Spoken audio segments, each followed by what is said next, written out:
Assalamualaikum warahmatullahi wabarakatuh.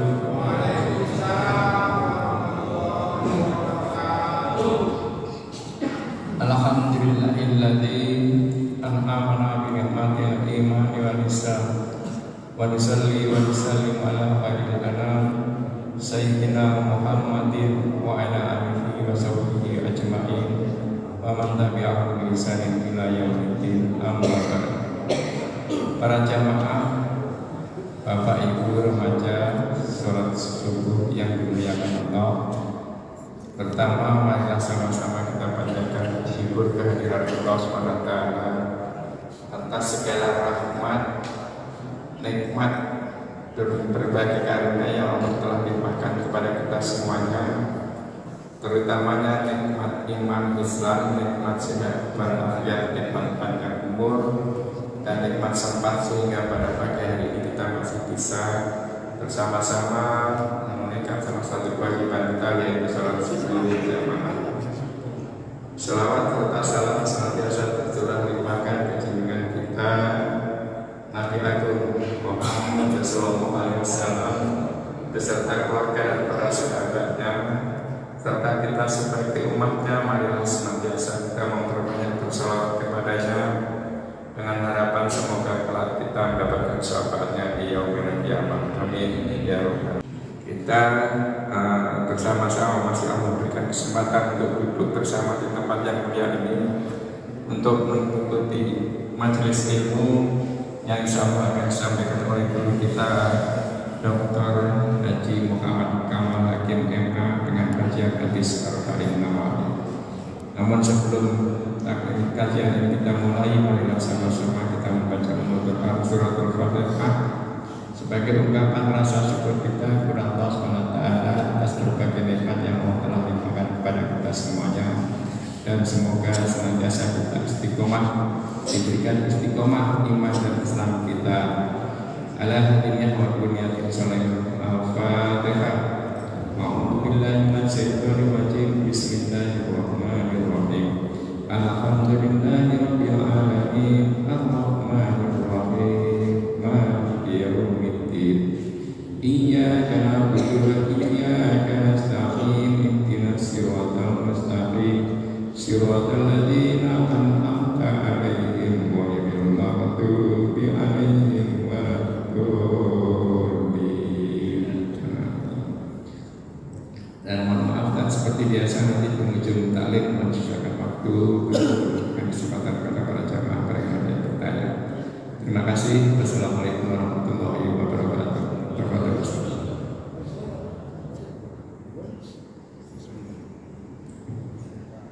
Bismillahirrahmanirrahim. Assalamualaikum warahmatullahi wabarakatuh.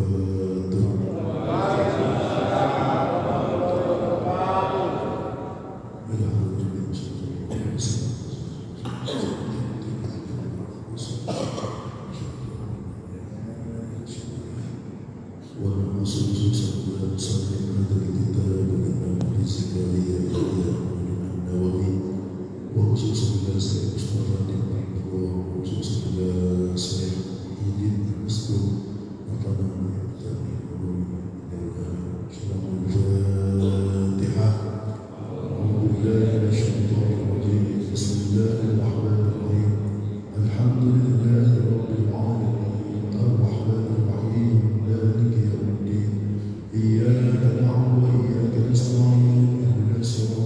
Rabbi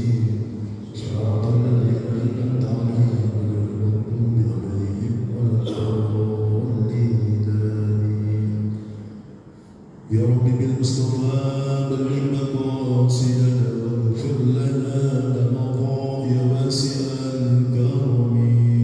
Ya Rabbi bil Mustafa balligh maqasidana waghfir lana ma madha ya wasi'al karami.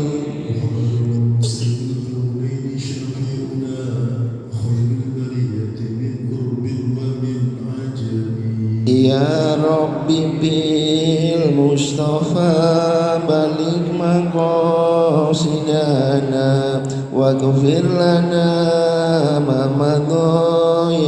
واسع الكرم وانصر إلهي جيوش المسلمين على أعدائهم واكفهم من كيد مكرهم يا ربي بالمصطفى بلغ مقاصدنا واغفر لنا ما مضى يا واسع الكرم وسهلة أمور وحدهم زرنا إلى الصلاة والإخلاص لشعبهم يا ربي بالمصطفى بلغ مقاصدنا واغفر لنا ما مضى يا واسع الكرم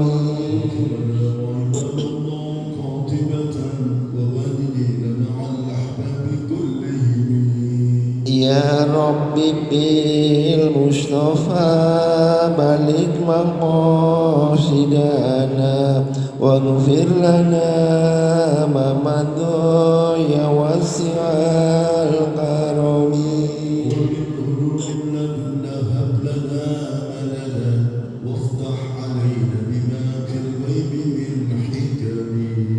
يا ربي بالمصطفى بلغ مقاصدنا واغفر لنا ما مضى يا واسع الكرم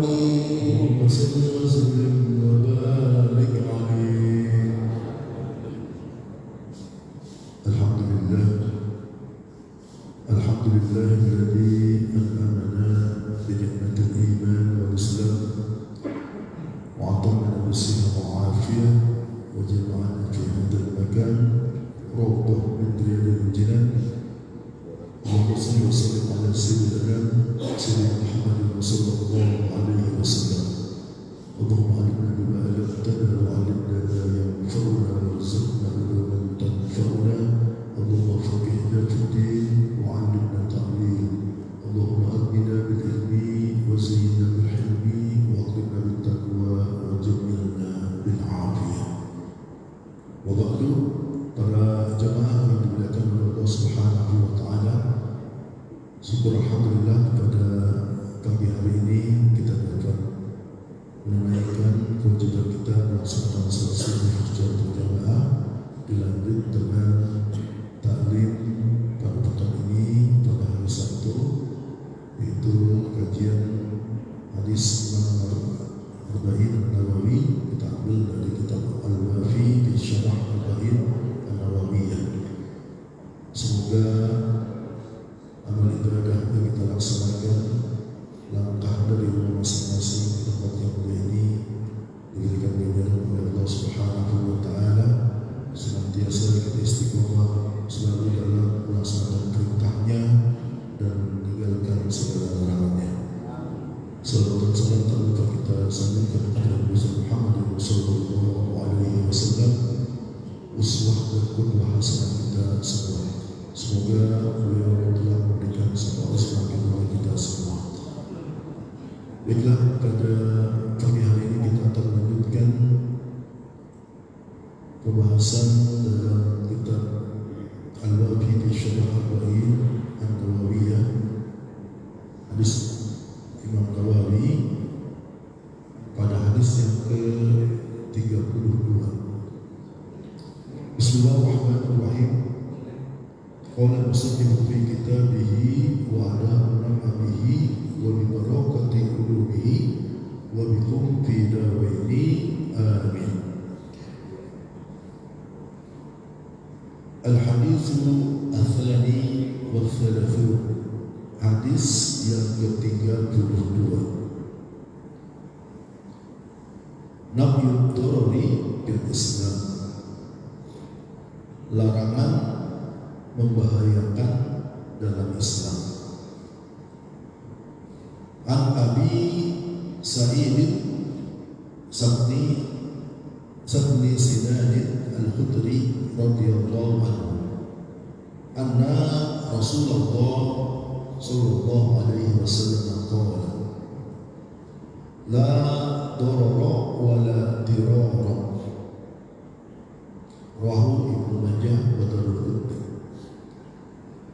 dari Abi Sa'ad bin Sinan Al-Khudri radhiyallahu anhu, beliau berkata, anna bahwasanya Rasulullah sallallahu alaihi wasallam telah bersabda,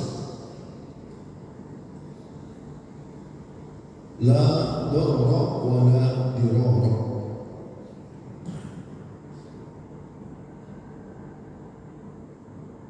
janganlah melakukan sesuatu yang membahayakan dan juga membahayakan orang lain. Hadis hasan diriwayatkan oleh Ibnu Majah dan Daruqutni.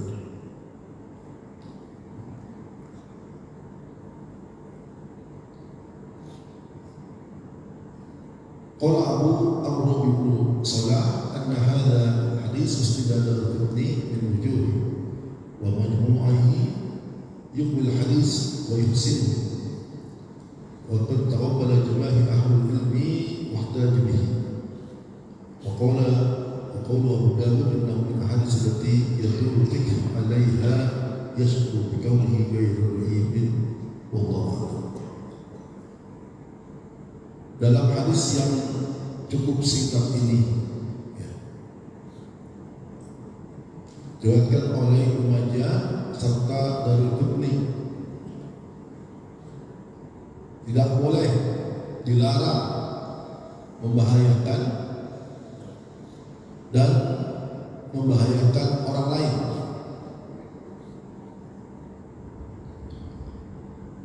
Abu Amr bin Salah mengatakan, yang diriwayatkan oleh Ibnu Majah dan Daruqutni ini, hadis ini baik dan diterima oleh ahli ilmi dan dijadikan dalil, dijadikan penguat argumentasi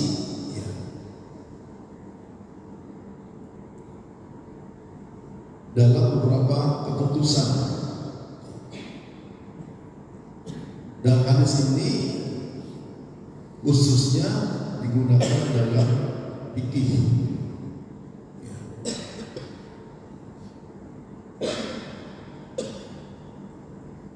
Ahamiyatul hadis qad marra bika qawlu Abi Dawud innahu min ahadits allati yaduru dhikru 'alaiha.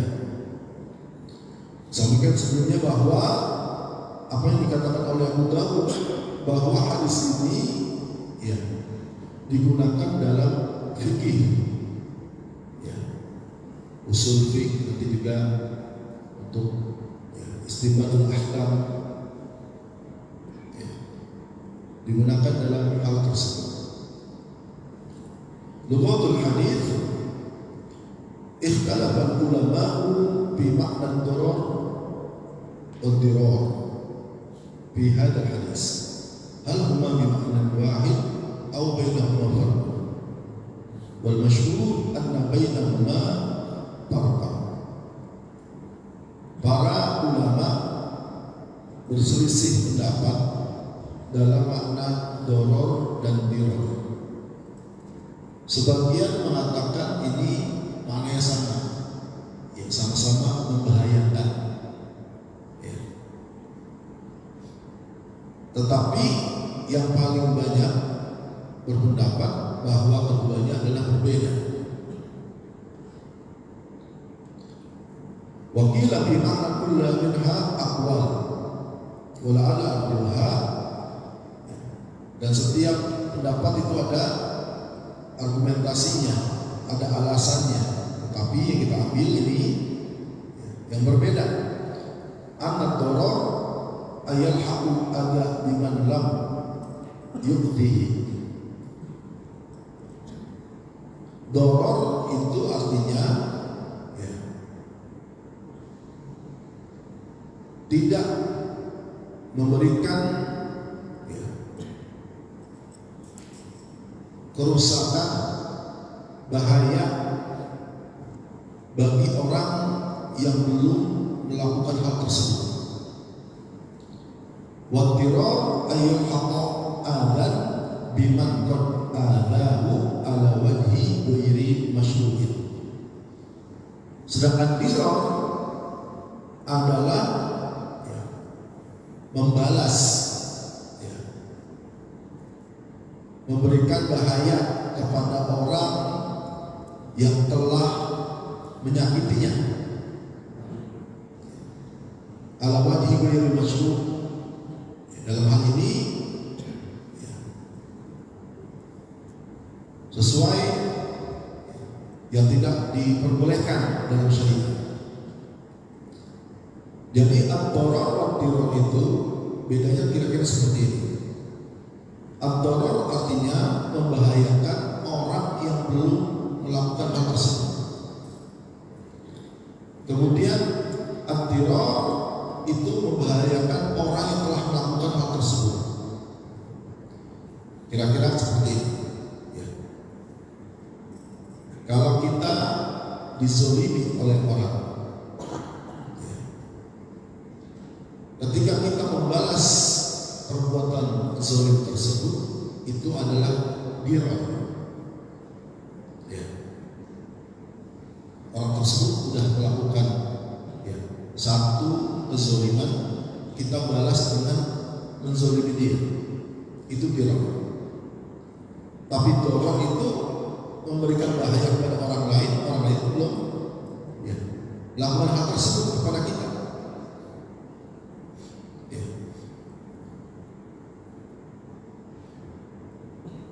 Maka dua hal ini dilarang dalam agama. Tentunya dalam perbuatan tersebut melakukan hal yang tidak dibenarkan dalam syariat.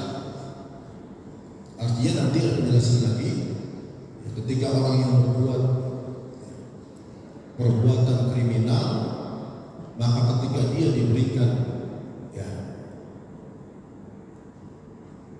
hukuman atas perbuatan tersebut, maka itu tidak masuk dalam perkara ini. Membahayakan untuk dia bukan arti pembalas, tapi untuk menegakkan keadilan.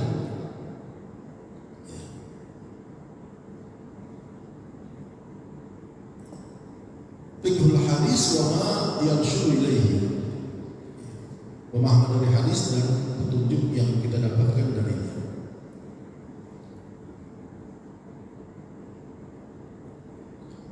Al-manfi huwa ad-darar la uqubah wal qisas. Bahwa apa yang dilarang di sini, yang dimaksud membahayakan itu tidak pada hukuman dan penegakan tentang qisas. Al-murad bid-darar bil hadis huwa ma kana bi ghairi haqq. Maksud dari hadis ini, membahayakan itu adalah dilakukan bi ghairi haqq, bukan dengan yang dibenarkan secara syar'i. Amma idkhal al-adha ala ahadi yastahiquhu kama ta'adda hududallah ta'ala fa uqiba ala jarimatihi aw zalama ahadan wa umila bil adli wa uqida ala zulmihi fa huwa ghairul murad bi hadith li'annahu qisasun syarallahu azza wa jalla. Jadi dimaksud di sini membahayakan itu tidak termasuk memberikan hukuman terhadap orang yang melanggar syariat Allah. Ketika syariat Islam itu dengan jumlah tertentu seorang mencuri, maka harus dipotong tangannya. Orang yang membunuh maka akan ditegakkan hukum qisas kepadanya. Maka penegakan hukuman tersebut itu dibolehkan dalam syariat. Karena apa? Umila bil adli ala wa uqida ala zulmi.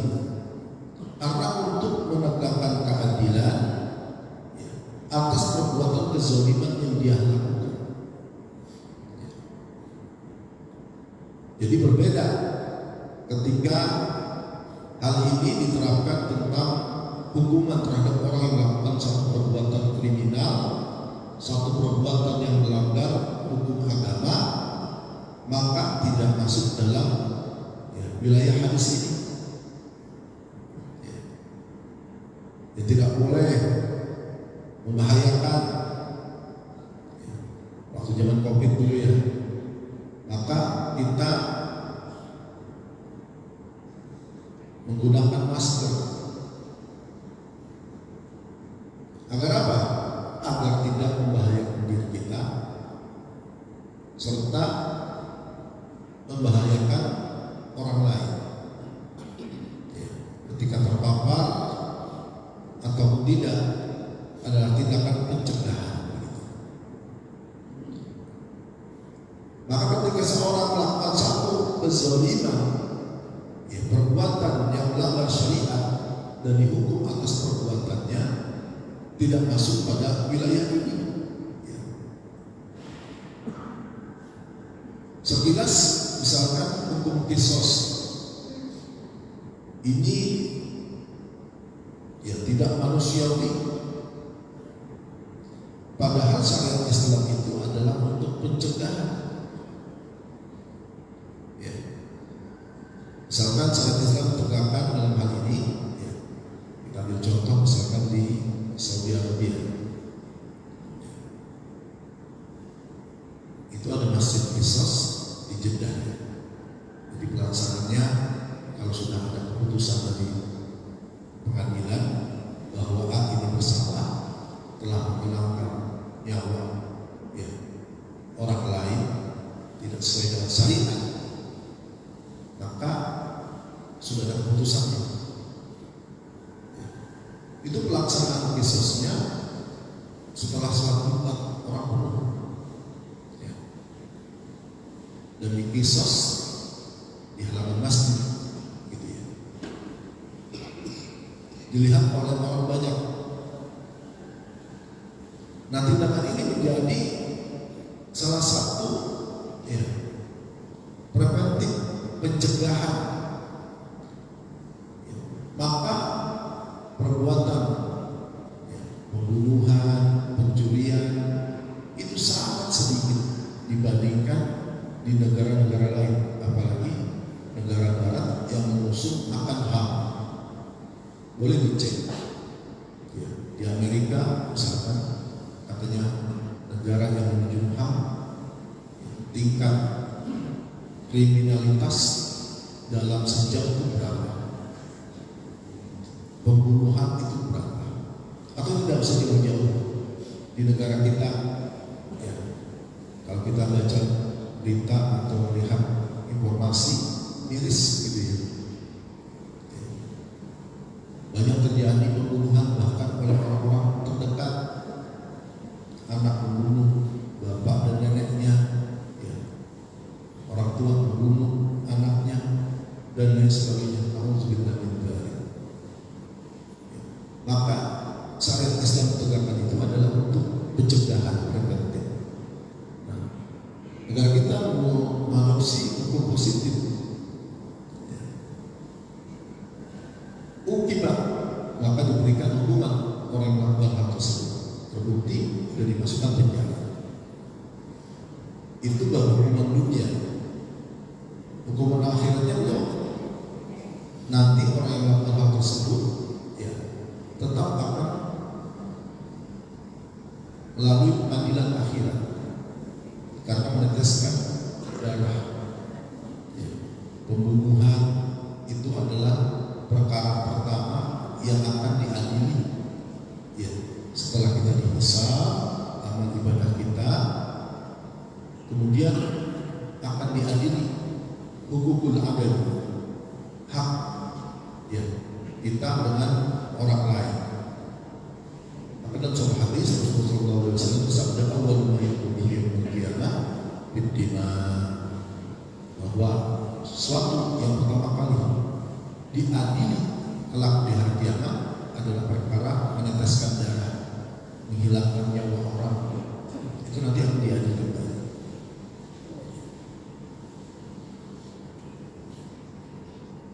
Maka dalam hal ini, ya, ketika hukum syariat membenarkan menghilangkan nyawa seseorang, itu tidak apa. Ya. Yang tidak dibolehkan adalah menghilangkan nyawa, ya, tidak sesuai syariat. Kalau kita dalam keadaan perang, tentunya dibolehkan kita. Tapi dalam keadaan damai, kita membunuh, ya, menghilangkan nyawa seorang, itu dilarang dalam agama, tidak boleh. Jadi membahayakan diri sendiri saja kita tidak boleh, apalagi membahayakan orang lain, gitu ya. Baik orang lain yang belum melakukan hal tersebut atau yang sudah melakukan hal tersebut.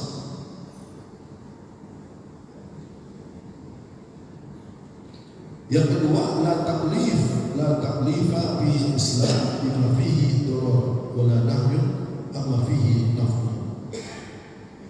Maka dalam Islam itu tidak ada, ya, satu perintah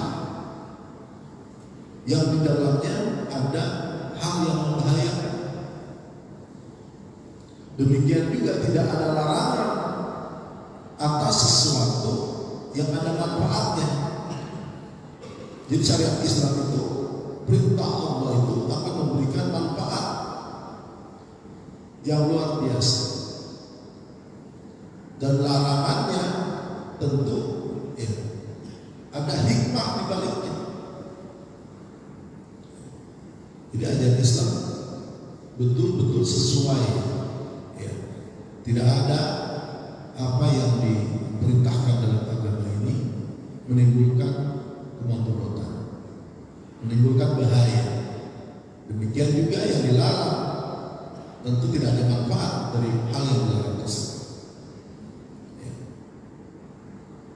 Maka ketika, ya, dalam ajaran kita, ya, kita sebagai seorang Muslim diperintahkan, ya, untuk melaksanakan sholat 5 waktu.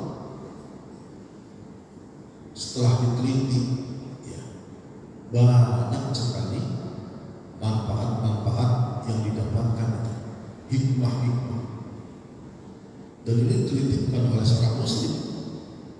Ya, ulama-ulama Barat, ya, ilmuwan-ilmuwan Barat itu banyak yang mengungkap, ya, manfaat dari ajaran Islam. Ketika kita sholat, posisi paling baik itu adalah ketika kita sujud, karena sirkulasi, ya, darah itu sampai ke otak.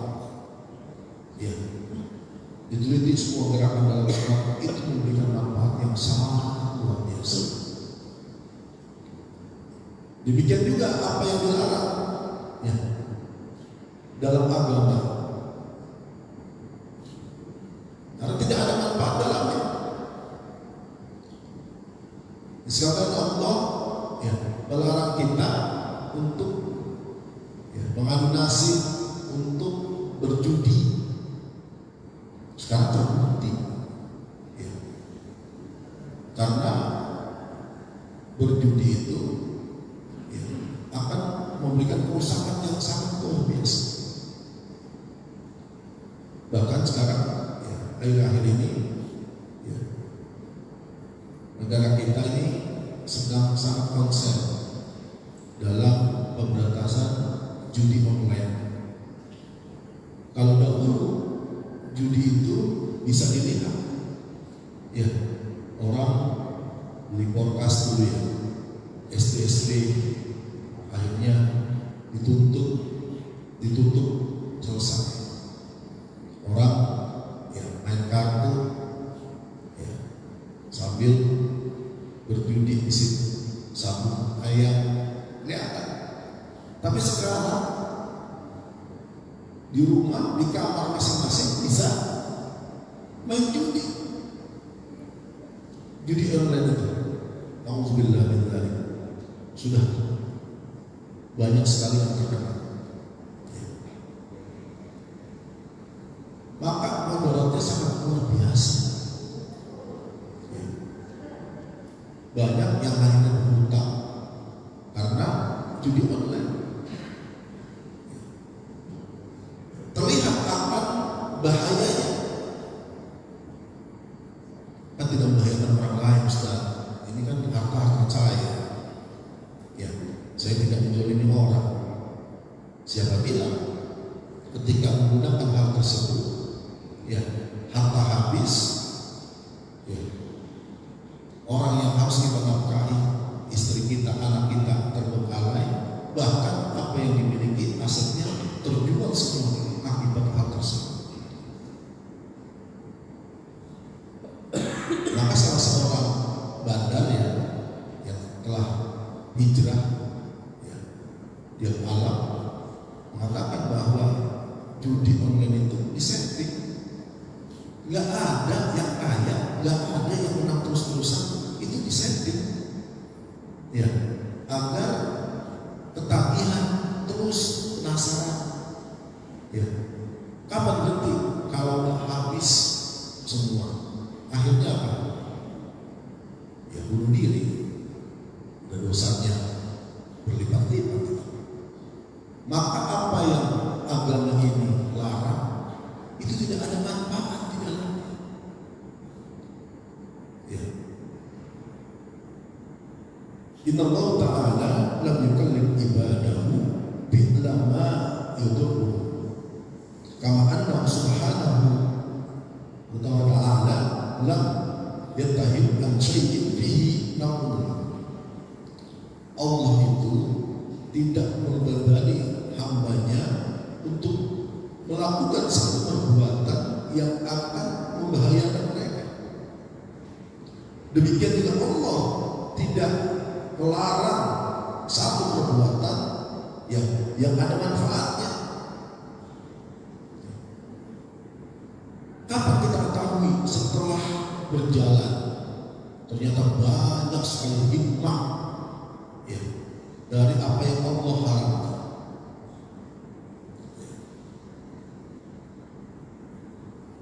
Kenapa agama kita sangat konsen, ya, bahwa pernikahan ini adalah syariat Islam. Pernikahan adalah yang disyariatkan dalam agama kita. Ya tentunya antara laki-laki dan perempuan. Ya, wa khalaqna zawjayn, karena sesungguhnya Allah itu menciptakan makhluknya itu berpasangan. Maka ketika ada yang keluar dari syariat, ya, melakukan pernikahan sejenis, itu diharamkan dan tidak diperbolehkan dalam Islam. Nah sekarang ini negara-negara Barat, ya, yang melegalkan, ya, pernikahan sejenis sedang mendapatkan krisis sekarang ini. Ketika banyak hal tersebut menjadi fenomena, akhirnya mereka tidak punya keturunan.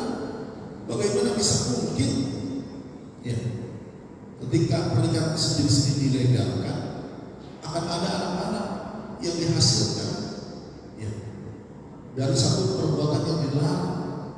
Tidak ada bapaknya sekali, sedikit pun tidak ada. Dan akhirnya mereka mengalami krisis generasi.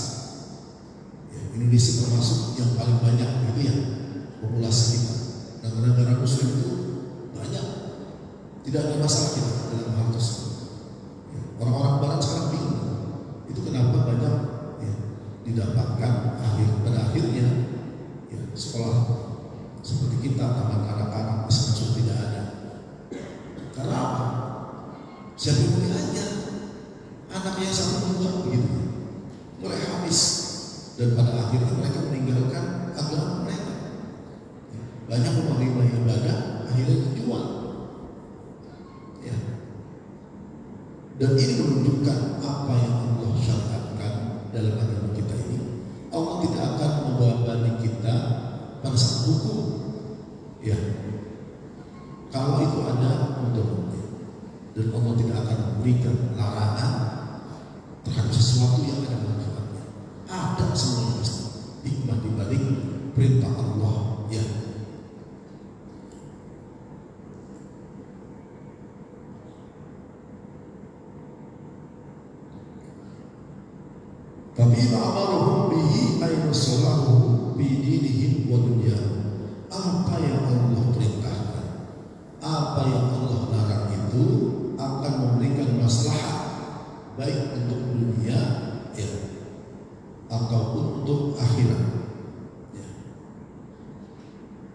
untuk agama kita tentunya. Larangan untuk melakukan dosa-dosa besar. Ini untuk menjaga masalah.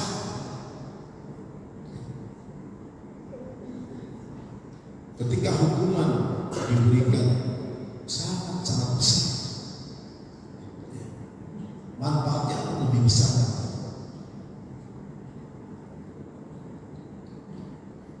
Maka yang Allah perintahkan tentunya tidak akan memberikan mudarat. Demikian juga apa yang Allah larang tidak akan ada manfaat dalam hal ini.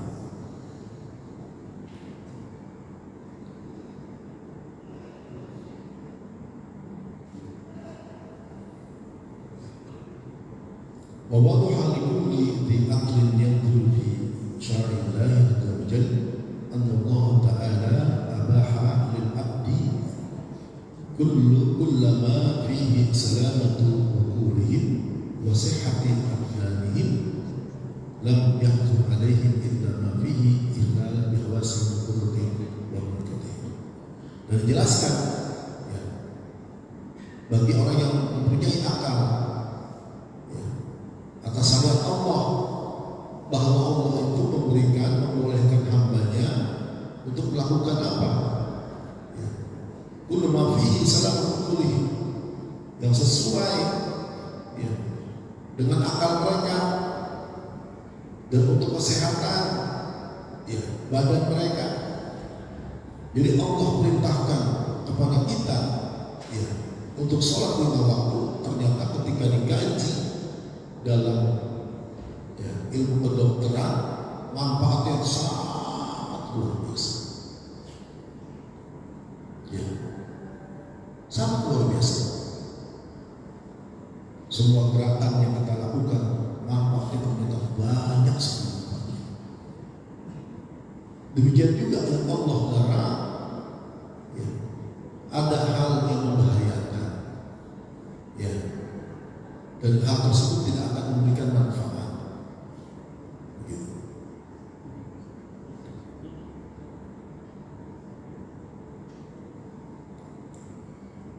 Thalitsan Rabbul Haraj. Wa min naqid darar bil Islam Rabbul Haraj ala al-mukallaf wa takhfif anhu innama yuwaqqahu ma qallaba bihi bi masyaqqatin ghayr mu'tada. Dalam hadis ini kita dapat pelajaran bahwa dalam agama itu untuk memberikan jalan keluar, memberikan takhfif, kemudahan,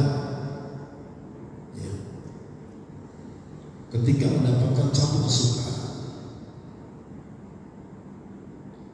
Allah berfirman, "Wa ma ja'ala 'alaikum bid-din min haraj."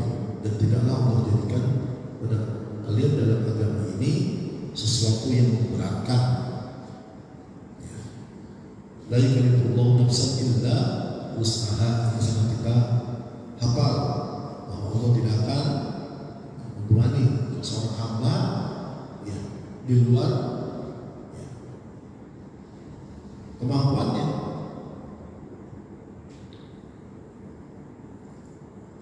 Contohnya, wa min amsal takhfif anil mukallaf indal husul masyaqqah. Banyak hal dalam perkara agama ini kita diperbolehkan. Ini merupakan satu keringanan dari Allah Subhanahu wa taala. Awalan, yani at-tayammum lil marid wa inda usri usul ala al-ma. Dibolehkan tayammum bagi orang yang sakit dan tidak mendapatkan air. Jadi tayammum itu kita nggak usah menunggu air mati. Ketika sakit dan tidak bisa kita lakukan wudu dengan air, dibolehkan untuk melaksanakan tayammum.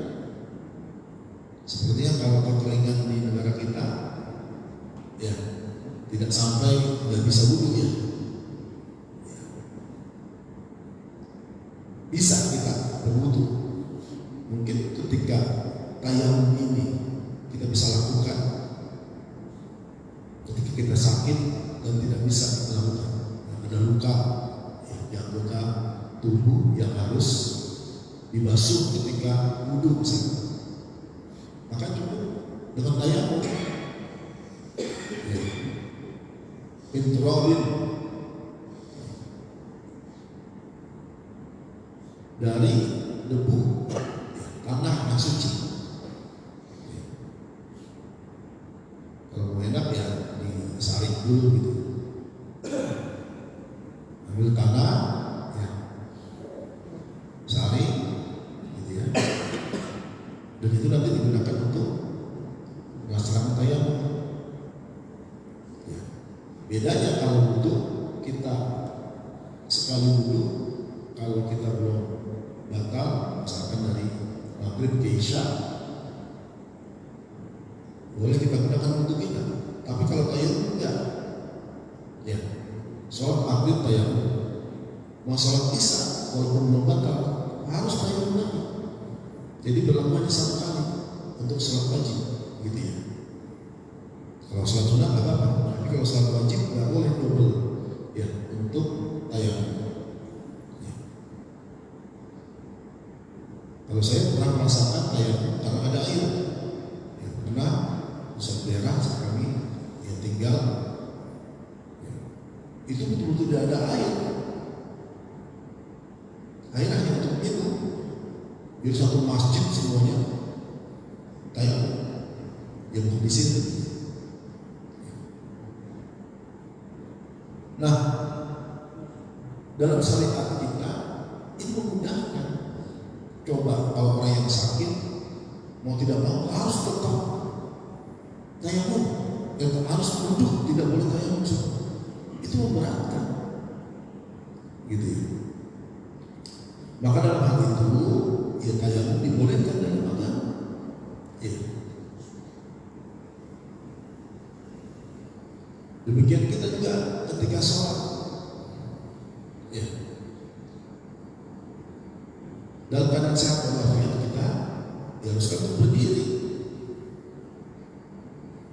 Tapi ketika kita sakit atau sudah mengalami ya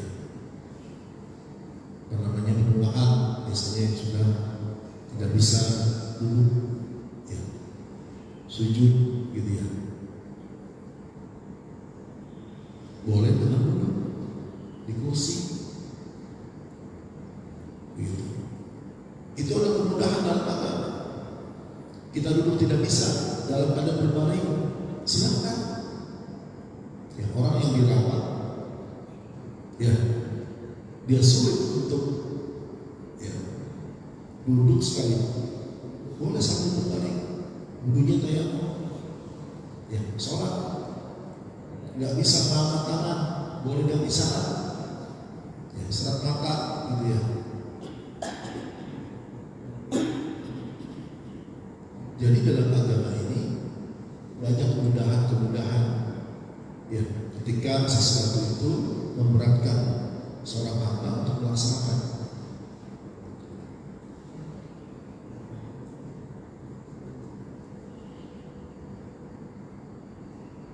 Kemudian al-fitru lil musafir wal marid, dibolehkan untuk berbuka bagi yang sedang berpergian jauh, ya, dan sakit. Bulan Ramadan sakit, panas tinggi, gitu ya. Kalau dia tidak minum akan tambah ya dehidrasi, ya, harus minum, ya sudah, tidak usah puasa. Perjalanan jauh, ya, kurang lebih 85 ke 86 km begitu ya minimal. Ya. Kalau kita mengambil itu boleh, walaupun sekarang ya alat transportasi lebih cepat begitu. Ada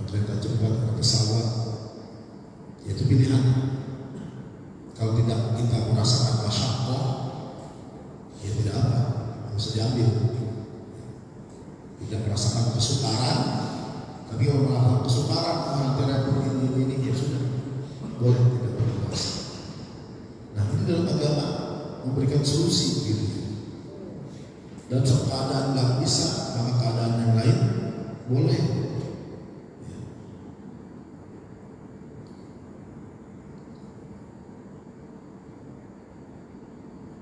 Kemudian juga apa?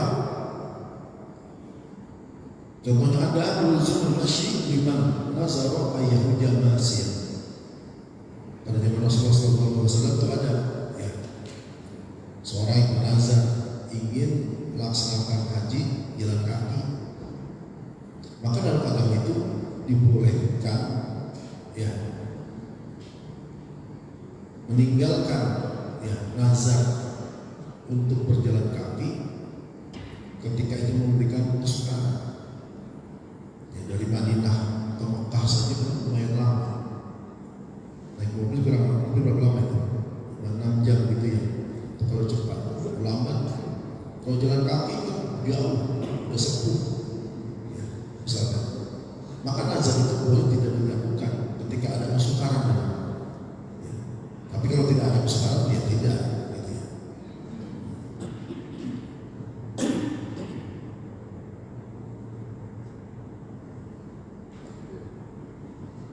Nah, itu beberapa contoh dalam agama kita itu bahwa sesuatu yang membahayakan itu akan ya, dihilangkan, ya, tidak dilakukan, gitu. Dan contohnya mazhar doror, ya, sesuatu yang membahayakan. Al-mudharrah bil bay' misalkan dalam jual beli ya. Ketika barang langka ada orang yang menimbun ya, maka dalam hal itu ya pemerintah boleh mengambil tindakan. Orang tersebut harus menjual harga sesuai pasar. Walaupun dia belinya lebih mahal misalnya. Karena apa? Akan memberikan manfaat yang lebih besar kalau dibiarkan itu ditahan. Waktu kita ramai tentang minyak goreng gitu ya, banyak sekali yang menimbun, ngambil manfaat dari hal tersebut. Maka pemerintah bisa mengambil sebuah kebijakan. Ya. Yang nakal-nakal ini, ya, mau tidak mau, ya kalau dia sudah partai besar dihukum ya. Kemudian yang ada yang dia punya dari barang-barang yang dijual dengan harga normal ya. Karena hal tersebut untuk mencegah satu bahaya yang lebih besar begitu.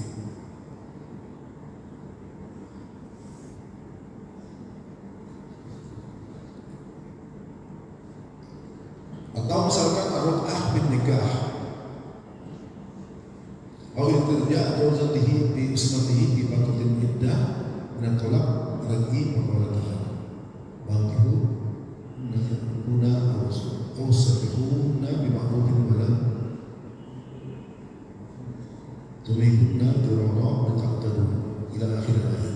Misalkan dalam rujuk dalam pernikahan ya, tidak boleh seorang suami sengaja menyakiti istrinya, misalkan dia tolak, ya tolaknya satu-satu, tolak satu kali, ya setelah rujuk nanti masa iddah selesai, ya 4 bulan 10 hari kembali lagi, tetapi tidak, ya digabuli juga dan tidak dilakukan normal yang baik sampai 3 kali begitu, ya karena dia 1 tahun terbengkalai.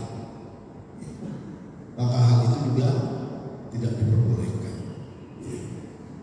Karena akan memberikan mudarat yang lebih besar ya. Kaitannya tentang kaidah la darara wa la dirara ini dalam ya, kaidah asliyah ya. Maka ini dalam usul fiqh adalah salah kaidah usul itu adalah metodologi untuk pengambilan hukum. Para mujtahid, para ulama itu memahami konsep usul itu. Ya. Maka kaidah yang asli itu la darara wala dirara ini menjadi kaidah acuan dalam usul fikih, dalam metode pengambilan hukum.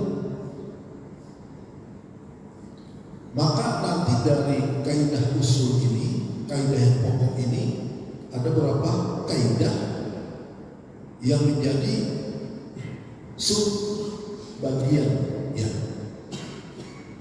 Al-qawaid al-far'iyah awalan ad-darar yang baru biqadril imkan. Dalam kaidah usul ini ada ya kaidah turunannya, sub daripada hadis ini, bahwa sesuatu yang membahayakan dicegah sebisa mungkin.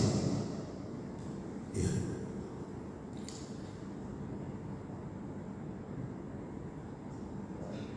Jadi yujabu daku ad-darar qabla wuqu'ihi wa hudusihi ma'amkan.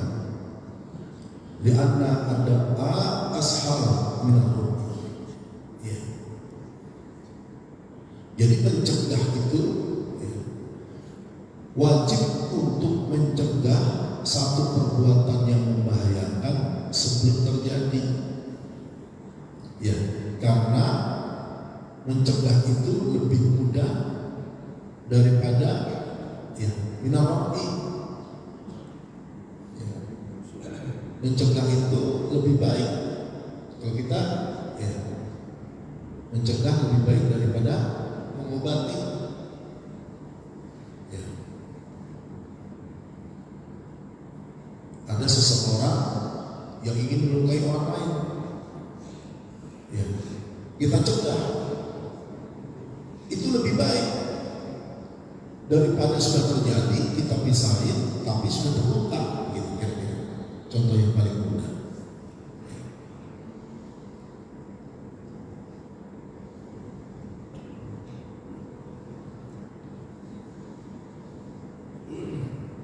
Kemudian yang kedua, kaidah kedua ad-dararu yuzal. Yang membahayakan itu dihilangkan. Ai yajibu raddud darar al-wajib waqa'a wa tarbihi ma taradda alaihi al-athar. Yaitu wajib ya, mencegah daripada sesuatu yang membahayakan ya, yang terjadi. Ya.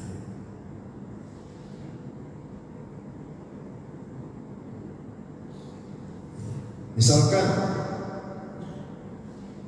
idza saraqa ahadun bi zabahu ala tariq wa hadasa dararun lil ma'ruf uzila al-mizan. Misalkan seorang melakukan dia buat saluran dan akhirnya ya, rumahnya misalkan lebih tinggi, air daripada sisanya itu ya, dan selokannya karena lebih tinggi terus mengalir ke jalan dan mengganggu orang, maka harus dihilangkan. Ya, dibuat harus masuk ke selokan dan tidak menggenangi. Ya. Saluran air mengganggu orang lain ya, dalam perjalanan ya, atau memberikan bahaya ya, dihilangkan hal tersebut. Ad-dararu la yuzalu bithlihi. Suatu bahaya itu tidak dihilangkan dengan sesuatu yang sama, yang sejenis. Ya. Jadi ya, ketika satu hal itu membahayakan, maka tidak boleh ya sesuatu yang membahayakan yang lain itu akan memberikan satu hal mudaratah. Ya, kalau kita seperti ya, keluar dari mulut buaya, ya, So ketemu singa misalkan gitu ya, melarang ya, seseorang untuk membunuh, tapi dia bunuh dulu misalkan, atau melakukan hal ya, yang hal tersebut sama-sama berbahaya. Ya. Kemudian kaidah dari maqasid untuk ala jalbil masalih, yang meninggalkan satu kerusakan didahulukan daripada mengambil satu manfaat. Ini penjelasannya. Ya. Jadi ketika ada sesuatu yang akan melakukan satu kerusakan, itu yang didahulukan. Ya. Kita mau sholat, berangkat ke masjid, di jalan, ya kita melihat misalkan hujan besar gitu ya, ada penyumbatan. Kalau kita tidak ambil itu akan menyebabkan banjir misalkan, atau seorang yang jatuh dan pertolongan, kita selesaikan itu dulu. Ya, walaupun kita nggak dapat sholat jamaah, itu pahalanya tetap lebih besar. Ya, meninggalkan yang angkat satu kerusakan bahaya itu didahulukan daripada mendapatkan kemaslahatan. Baiklah, saja bahasa kita karena waktu sudah habis, nanti mungkin setelah ada pertanyaan dari Ustaz. Silakan dari jamaah Bapak Ibu, ada yang ingin bertanya? Baik Pak, Bismillahirrahmanirrahim. Assalamualaikum warahmatullahi wabarakatuh.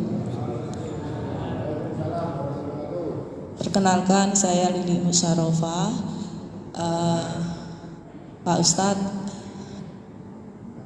memang perkembangan zaman sekarang ini betul-betul miris ya Pak Ustadz ya, Bapak Ibu juga semuanya.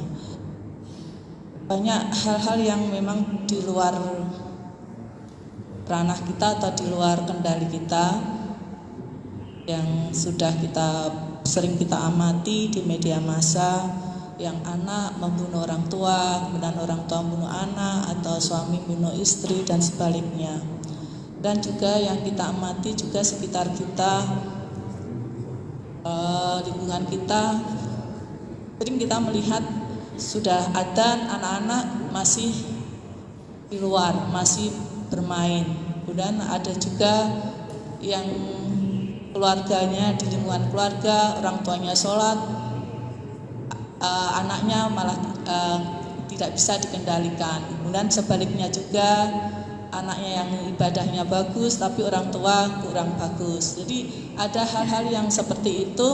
Nah, ini bagaimana Pak Ustadz? Saya itu sebenarnya, kami guru-guru istilahnya ya, karena saya dari lembaga pendidikan, merasakan keprihatinan ini untuk menggerakkan ya. Kalau di lingkungan sekolah mungkin bisa kita atur ya Pak Ustadz ya, tapi kalau di lingkungan, di masyarakat, di keluarga, atau di sekitar Harapan Indah saja juga saya sering melihat seperti itu. Ada yang udah waktunya kedengaran sholat adzan subuh, malah masih ada yang cangkrukan atau jagongan di pinggir jalan bermain.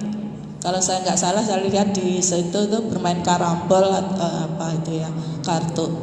Nah, kita orang-orang tua ini yang duduk di majelis taklim ini, bagaimana untuk mensikapi ini? Sejauh mana kita bisa merengkuh masyarakat yang ada di sini, minimal di lingkungan kita.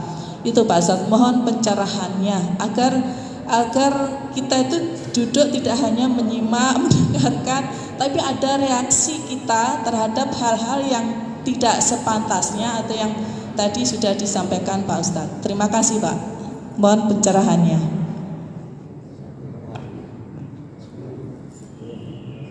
Baik, saya coba untuk menjawab fenomena yang terjadi saat ini di masyarakat kita. Bagaimana kita ya, sebagai orang tua, sebagai masyarakat ya. Yang pertama, bahwa tugas pertama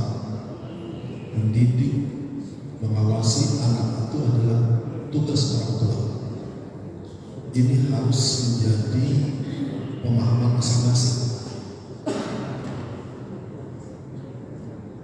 Bahkan Allah berfirman, ku anfusakum wa ahlikum nar, khususnya untuk kepala keluarga, para bapak, ibu sebagai sekolah pertama bagi anak-anak.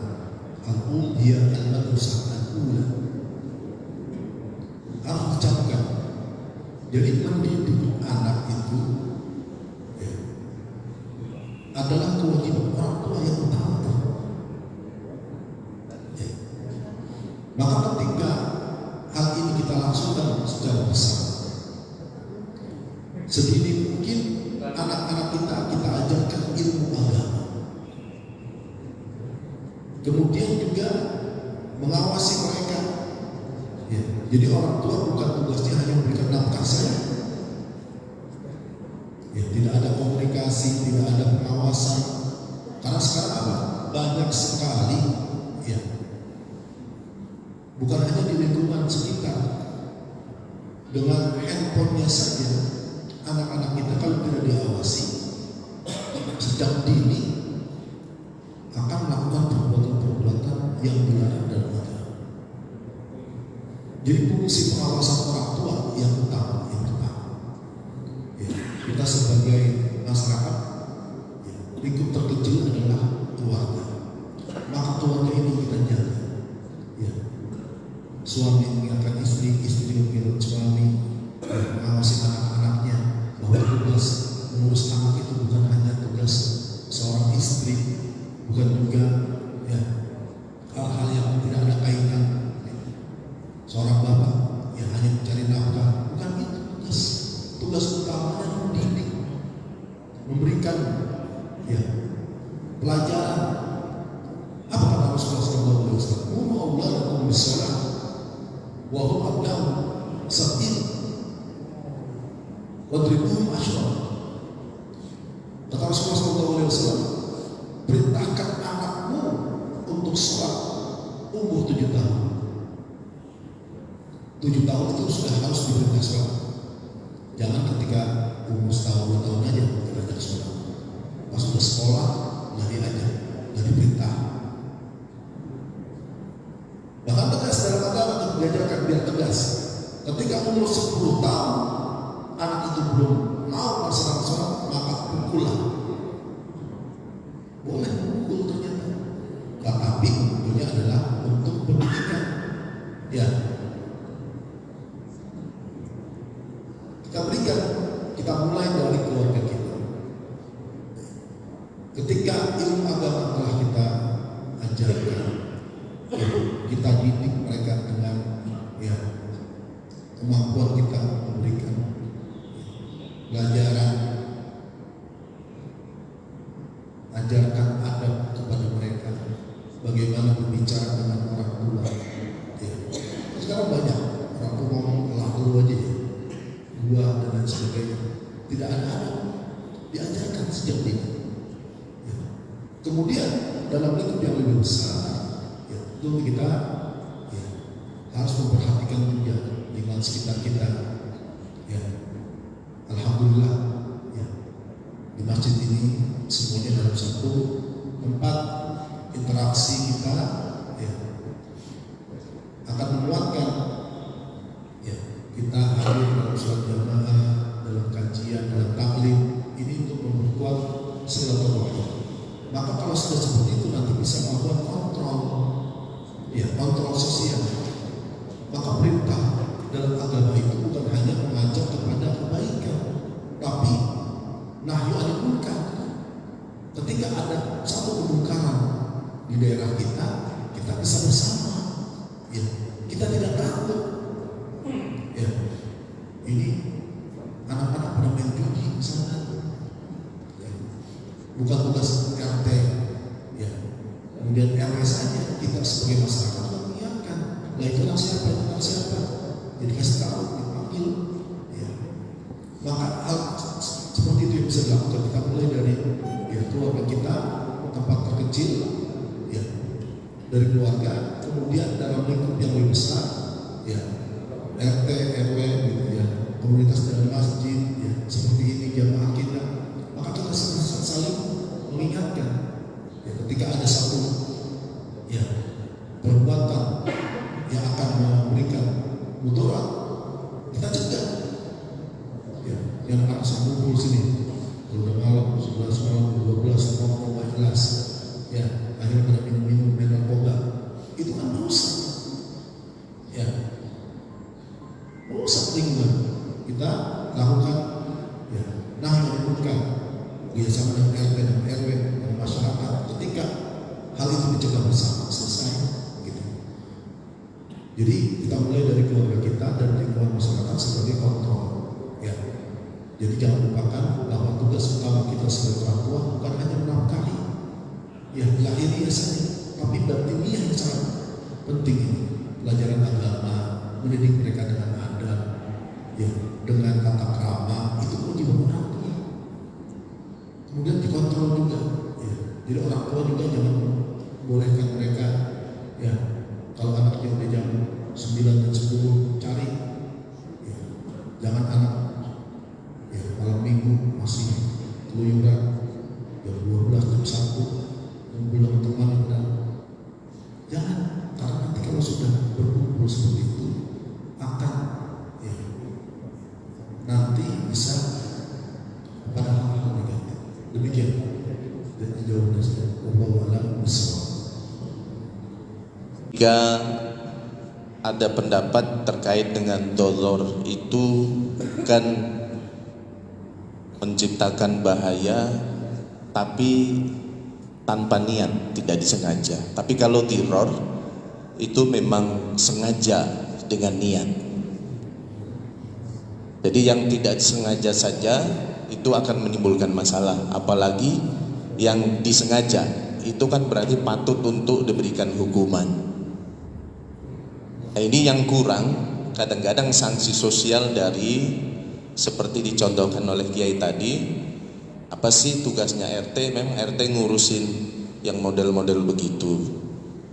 Nah, berarti ada semacam menurunnya fungsi sosial di masyarakat kita. Agama sudah hadir sebenarnya, tapi kurangnya kesadaran daripada orang-orang yang berfungsi atau difungsikan di situ belum maksimal untuk apa? Untuk melaksanakan tugasnya dengan sebaik-baiknya. Yai tadi juga menyebutkan kita itu tiap minggu ada taklim dan seterusnya. Sebetulnya itu untuk menambah literasi kita terkait dengan pemahaman agama. Karena pemahaman agama itu adalah milik pribadi. Bisa dikatakan seperti itu. Jadi kalau orang nyantri bercita-cita jadi kiai itu keliru. Mestinya semuanya umat Islam bertanggung jawab kepada agamanya. Ini ada yang keliru. Menurut pendapat kiai sebaiknya seperti apa? Karena ada contoh kan begini. Contoh yang nyata lah, sekarang lagi tren Gus Miftah. Itu ada sanksi sosial. Sanksi sosial. Lah Rasulullah sendiri pernah mendapatkan seperti itu. Ketika apa? Ketika menegur Umi Maktu dalam kehadiran sebuah pesta. Apalagi model-model gaya kita. Jadi seperti apa sebetulnya? Dan apa yang harus kita lakukan, Kiai? Kita internal sendiri yang memang tetap harus mengurusi dan seterusnya. Mohon pencerahannya, Kiai. Baik, dalam hal ini bahwa dalam beragama, ya, memang tadi saya setuju bahwa apa yang kita pelajari itu akan bermanfaat untuk diri kita. Kita mulai dari sendiri. Ibda binafsi. Kita mulai dari diri kita. Kita tebarkan ini kepada keluarga kita. Dalam komunikasi kita menjadi kontrol sosial. Ya. Karena ya agama itu bukan hanya pemahaman, tetapi aplikasi dari apa yang telah kita pahami itu yang akan menjadi sangat baik. Ya. Terkait hal-hal yang tadi disampaikan, ya, ketika ya kurang pantas dilakukan di dalam satu perkumpulan, ya Rasulullah juga mengajarkan kepada kita ketika menasihati seseorang itu tidak boleh di halayak ramai. Ya. Datang bicara maka selesai. Jadi tidak boleh mempermalukan orang itu di halayak ramai. Itu kaidahnya. Ya. Memang harus betul dengan ya tadi ibda bin nafsi, mulai dari diri kita. Ya. Apa yang kita pahami dalam beragama ini kita laksanakan dan kita sampaikan juga. Jadi menyampaikan juga itu balik anni walau ayat, perintahnya ya sampaikanlah dari itu walaupun cuma satu ayat, satu hadis. Ya. Dan kewajiban kita sebagai seorang muslim tadi saya sebutkan bukan hanya pemerintah ya, al-amru bil ma'ruf, tapi juga an-nahyi 'anil munkar. Dua ini harus tetap berjalan untuk kontrol sosial. Ya betul bahwa tanggung jawab ya pemimpin dari yang kecil ya, tapi kadang-kadang kita itu tadi ya sudah tugas mendidik, tugas adalah tugas guru di sekolah, apa yang saya urusin, yang penting saya bayar, itu salah. Ya, buang sampah kita sembarangan, kenapa? Kan ada petugas kebersihan, itu salah. Ada masalah sekarang kan jadi ketua RT repot ya, ada ya pertengkaran antar ya dalam rumah tangga RT juga, ya antar tetangga RT juga. Ketika ada perbuatan kriminal RT juga yang pertama, yang lainnya kemana gitu? Ya, maka dalam hal ini kita mulai dari diri kita. Ya. Hal-hal yang tadi disebutkan yaitu merupakan ya apa yang tidak sesuai dengan dalam ajaran kita tinggalkan. Ya. Bahkan ya seorang menyampaikan yang belum tentu lebih baik daripada yang didengar, yang mendengar gitu ya. Uzur maqala wala tanzur maqala. Kita harus melihat satu nasihat itu ya. Apa yang dikatakan ketika hal itu benar kita ikuti tanpa melihat ya background orang tersebut. Sekarang banyak sekali ya nasihat-nasihat yang kita dapatkan bahkan dari orang yang kita lihat sebelah mata gitu ya. Dalam konsep rezeki misalkan orang yang sehari cuma dapat ya untuk kadang hanya 10.000, bahkan kurang dari itu, tapi tingkat ya tawakalnya, syukurnya pada Allah luar biasa dibandingkan kita yang lebih. Ya, saya kira itu. Jadi dalam beragama kita mulai dari diri kita, apa yang kita pahami kita aplikasikan dalam kehidupan kita ajarkan kepada anak-anak kita, keluarga kita, kemudian semakin besar dalam masyarakat kita, ya ini menjadi satu gerakan yang sangat baik. Kita tinggalkan hal-hal yang buruk dalam agama. Demikian dari kami. Wallahu a'lam bishawab. Baiklah, cukup ya? Ya, sudah cukup kan? Karena kita pada hari ini semoga apa yang kita bahas dapat memberikan permainan manfaat bagi kita semua untuk kita bisa pahami dan kita praktikkan dalam kehidupan kita sehari-hari. Mari sebelum kita tutup dengan doa kita baca surah Al-Fatihah. Allah Subhanahu wa Ta'ala kita memudahkan segala urusan kita. Allah memberikan bagi kita anak-anak yang soleh dan solehah, rezeki yang halal yang berkah untuk bekal kepada Allah Subhanahu wa Ta'ala. Jangan kita warga kita yang sedang sakit diangkat penyakitnya, yang telah mendahului kita semua diampuni. Al-Fatihah. Allah yubri hajjatina wa yubri al-wasilah wa yashfi mardana wa yadhkir quwwatina wa yarzuqna rizqan halalan tayyiban mubarakan wa zurriyatan salihah wa hudud nabi. Al-Fatihah. A'udzu billahi minasyaitonir rajim. Bismillahirrahmanirrahim. Alhamdulillahi rabbil alamin. Arrahmanir rahim. Maliki yaumiddin.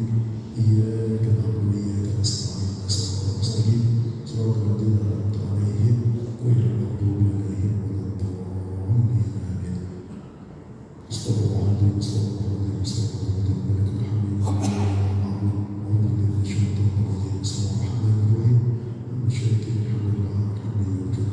عزيز يا ربنا ترحمك وين بك الكريم عظيم السلطان اللهم صل على سيدنا الاولين اللهم صل على سيدنا الاخرين وعلى اله سبحانه رسول الله اجمعين اللهم صل على مرشده وتوفيقه بيننا وبين معصيته ومن طاعتك وتقبل بك الجنه ومن ترضاه وعين اصحاب الدنيا ومتعنا باسمائنا وابصارنا وقوتنا احييتنا واجعل ورثنا وارفع عنا لما ظلمنا وانصرنا على من عادانا ولا تجعل مصيبتنا في ديننا وارحمنا ونمرنا وعلمنا ولا تسلط علينا بذنوبنا من لا يخافك ولا يرحمنا ومن علم لا ينفع ومن قلب لا يخشى ومن نفس لا تشقى ومن دعاء لا يستجاب لنا ربنا اغفر لنا ولمن سبقنا بالايمان ولا تجعل في قلوبنا غلا للذين امنوا ربنا انك انت الرؤوف الرحيم ربنا اتنا في الدنيا حسنه